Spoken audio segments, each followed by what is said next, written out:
Looks like our government is getting us pretty upset and concerned about the swine flu. This is interesting to me, not only for political reasons, but also as a physician. It makes me think back to 1976, the first year I served in the Congress. We had a vote on the swine flu. Back then, there was a panic, and they said it was going to sweep the nation, and they rapidly came up with some flu shots, and the government was going to inoculate everybody and save the world from this disaster. And I remember there were 2 votes against it, myself and Larry McDonald, another physician. It turned out, though, that our instincts were correct. Not only did we object to it because we didn't think the government should be in the medical business and making these medical decisions, but it turned out that the instincts were absolutely right because the flu came and the flu went and 1 person died, except for those individuals who died from getting the flu vaccine. And over 25 people died just from getting the vaccine, and many got ill from it until finally they had to suspend the whole program. But here we are once again, the swine flu coming up, and everybody's panicking. And this is not to downplay the seriousness. Some people have died. Some people might die yet.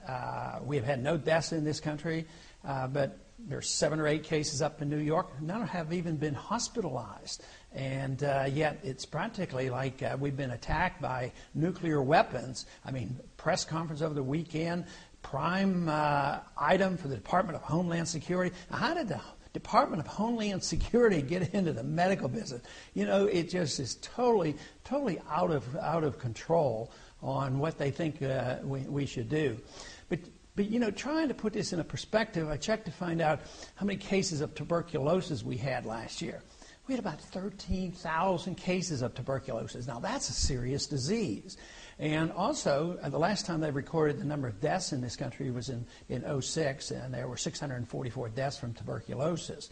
Now, I hate to even bring that subject up to try to put this in a proper perspective, because maybe tomorrow they're going to quarantine everybody in the world coming into this country to watch out for tuberculosis. And all these things are very serious. The big question is, does a bigger government always solve these problems? They usually make things much worse.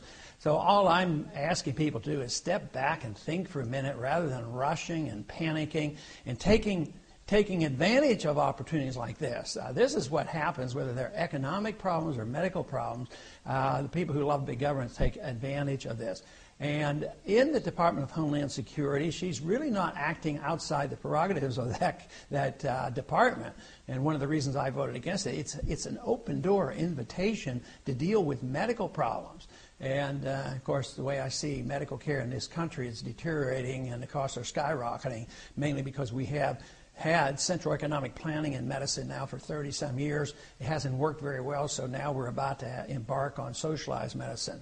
But I just don't think that we need the government in this manner dealing with this problem in a hysterical manner. We ought to just sit back and think about it for a minute, and maybe we'll come to our senses. But certainly it isn't a responsibility of the Department of Homeland Security, even though technically they might have the authority.